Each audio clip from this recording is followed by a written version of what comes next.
یہ کلمہ کفر جو ہے کچھ لوگ بک دیتے ہیں کہ مثال کے طور پر اللہ فلاں کو بھول گیا ہے، یعنی یہ عمومی طور پر جب کوئی فوتگی ہو جائے، کوئی کسی کے ہاں کوئی انتقال ہو جائے تو وہ لوگ کہتے ہیں کہ اکثر بوڑھی خواتین کو یہ سنا گیا ہے کہ میرا بیٹا تو جوان تھا، وہ ابھی سے چلا گیا ہے، نمبر تو میرا تھا، اللہ مجھے بھول گیا ہے۔ تو یہ جو کلمہ ہے یہ کلمہ کفر ہے، یعنی بھول کی نسبت اللہ کی طرف کرنا کہ اللہ بھول گیا ہے، معاذ اللہ ثم معاذ اللہ، یہ بندہ جو ہے کہنے والا کافر ہو جاتا ہے، اس پر لازم ہے وہ تجدید ایمان کرے اور دوبارہ کلمہ پڑھے۔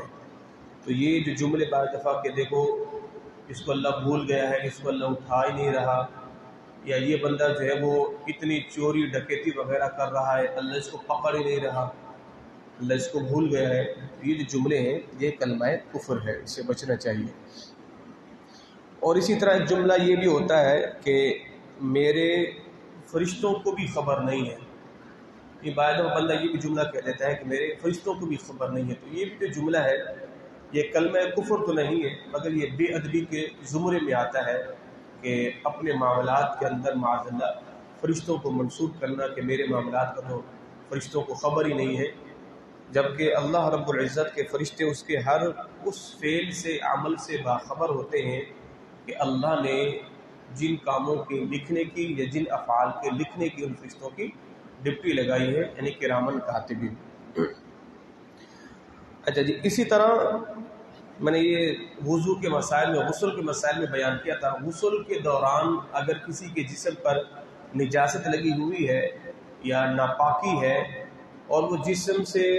پانی بہہ کر اس کے چھینٹے جو ہے اگر ٹپ میں جا رہے ہیں یا بالٹی میں جا رہے ہیں تو وہ پانی بھی جو ہے مائع مستعمل ہو جاتا ہے، استعمال کے قابل نہیں رہتا، تو اس لیے اس کا خاص خیال کرنا چاہیے کہ جب غسل کریں،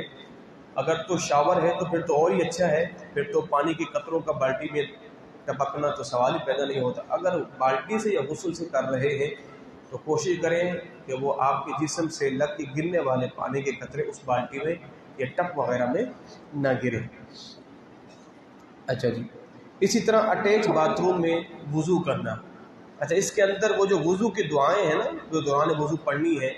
تو اٹیچ باتھ کے اندر یہ دعائیں وغیرہ نہیں پڑھیں گے۔ جیسے وضو شروع کرنے سے پہلے سنت ہے کہ آپ بسم اللہ الرحمن الرحیم پڑھ کے وضو کریں، پھر وضو کے دوران کی دعائیں ہیں، کلی کرنے کی بھی دعا ہے، ناک میں پانی چڑھانے کی بھی دعا ہے، چہرے کو دھونے کی بھی دعا ہے، ہاتھوں کو دھونے کی بھی دعائیں ہیں، پاؤں کو دھونے کی بھی دعائیں، ساری دعائیں ہیں لکھی ہوئی ہیں۔ تو اکثر لوگ کم از کم خالی بسم اللہ ہی پڑھتے ہیں ہر عضو کو دھوتے ہوئے، یہ بھی باعث برکت ہے۔ تو جب اٹیچ بات کے اندر جو ہے اب کوئی دعا وغیرہ نہیں پڑھیں گے۔ ہاں اگر اس کے اندر پوشن کیے ہوئے ہیں، یعنی واش روم الگ ہے، غسل خانہ الگ ہے، بیچ میں جو ہے وہ کوئی شیٹ لگا دی گئی ہے لکڑی کی، کوئی لوہے کا گیٹ لگا دی گئی، اب پوشن الگ ہو گئے تو اب جو ہے دوسرے حصے میں یہ دعائیں وغیرہ پڑھ سکتے ہیں۔ اگر یہ اٹیچ بات ہے تو اس میں پھر وضو تو آپ کر سکتے ہیں، آپ کا وضو ہو جائے گا، مگر یہ دعائیں وغیرہ پڑھنے کے اس میں آپ نے احتیاط کرنی ہے۔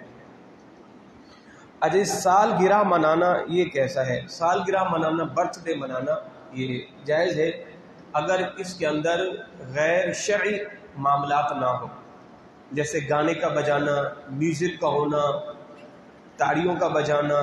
ڈانس کا ہونا، یہ ساری جو چیزیں ہیں یہ خلاف شرع ہے۔ اگر یہ چیزیں نہیں ہیں تو آپ سالگرہ منا سکتے ہیں۔ اس سے ایک طریقہ یہ کہ آپ کیک لائے ہیں، جو بھی لائے ہیں، بچوں کے لیے آپ کمرے کو ڈیکوریٹ کرتے ہیں، ڈیکوریشن کرتے ہیں، کوئی عرض نہیں ہے، مگر یہ کہ آپ وہاں پر بیٹھ کے دعا کر دیں، فاتحہ پڑھ دیں اور اولاد کو نصیحتیں کریں، ماں باپ سارے بیٹھے ہو، جسے آپ کہتے ہیں محفل میلاد کہہ لیں، اس طریقے سے اگر آپ کر سکتے ہیں تو ٹھیک ہے۔ ہاں، یہ ناجائز امور جو ہے یہ اس کے اندر جو ہے وہ نہیں ہونے چاہیے۔ اچھا جی، مہر کی شرعی مقدار جو ہے وہ کم سے کم، جیسے اکثر لوگ کہہ رہے ہیں جناب شرعی جو مہر کی رقم ہے وہ لکھ دیں، تو شرعی جو مہر کی رقم بنتی ہے چاندی کے حساب سے وہ ہے 2 تولہ 7.5 ماشے، 2 تولہ 7.5 ماشے۔ اس وقت کم و بیش 1 تولہ جو ہے چاندی کا وہ 2500 روپے کا ہے، تو 2 تولوں کا حساب لگا لیں 5000 اور 7.5 ماشے کی چاندی کا بھی حساب آپ لگا لیں، ٹھیک ہے جی۔ تو یہ کم و بیش اللہ آپ کا بھلا کرے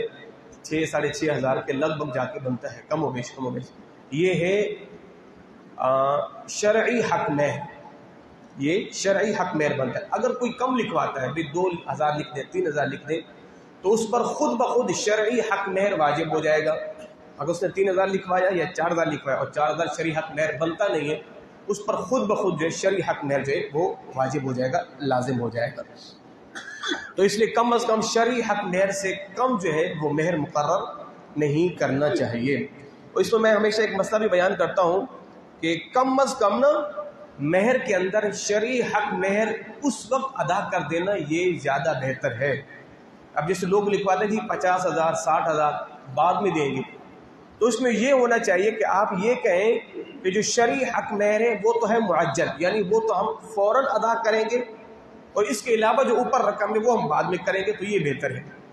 اب 50,000 میں سے شرعی حق مہر جو بن رہا ہے 6,000 6,500 7,000، اس کی ادائیگی فوراً کر دیں، بقیہ کیا جو وہ بعد میں رکھ لیں۔ اس لیے کہ آپ اگر صحابہ کرام صحابیات کی زندگی کو دیکھیں تو ان کا جو حق مہر، اکثر کا حق مہر کتابوں میں وہ معجل ملتا ہے، وہ فوراً ادا کرتے ہیں۔ اور حضور نے فرمایا ہے اگر کوئی عورت اپنے آپ کو تمہارے حوالے کرتی ہے تو تم پر لازم ہے کہ تم اسے کچھ نہ کچھ ادا کرو۔ اچھا، یہاں پر جو لوگ منہ دکھائی میں دیتے نا، منہ دکھائی میں ہار دیں یا کوئی لاکٹ وغیرہ یا کوئی بھی چیزیں دیں، تو میں سمجھتا ہوں اس کا بہتر طریقہ یہ کہ آپ اس کو حق مہر میں ڈال دیں،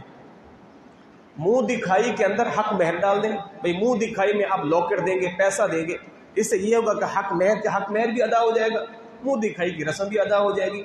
اور وہ جو سرکار کی سنت اس پر بھی عمل ہو جائے گا۔ تو حضور نے فرمایا کہ اپنی زوجہ کو ہاتھ لگانے سے پہلے کچھ نہ کچھ اسے تم ضرور ادا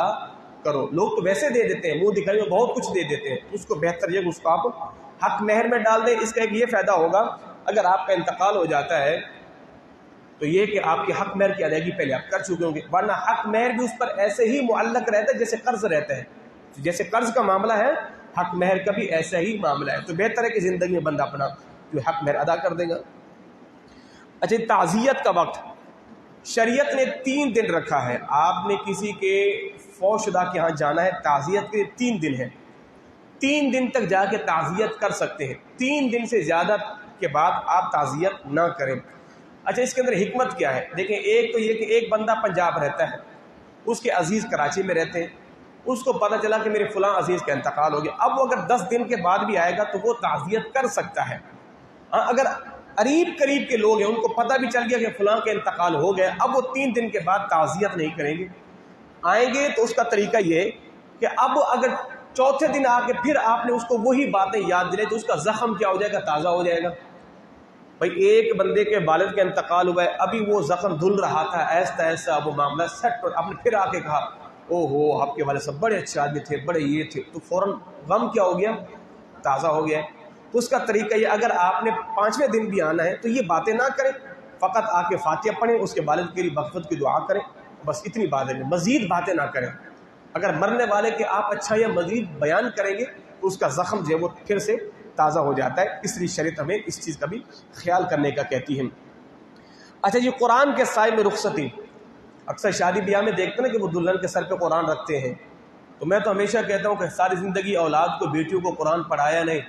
اب سر پہ قرآن رکھ دینے سے کیا فائدہ بھائی؟ ٹھیک ہے، تو اس کا بہترین طریقہ حضور نے فرمایا نا، اپنی عورتوں کو سورۃ نور اور سورۃ النساء کی تلاوت دو، ان کو یاد کرواؤ، سورۃ النور، سورۃ النساء، یہ دو وہ صورتیں جس کے اندر عورتوں کے معاملات ہیں، پردے کے ہیں، حیا کے ہیں، وہ ساری چیزیں عورتوں کو پڑھ کے بتاؤ، یہ سیکھیں۔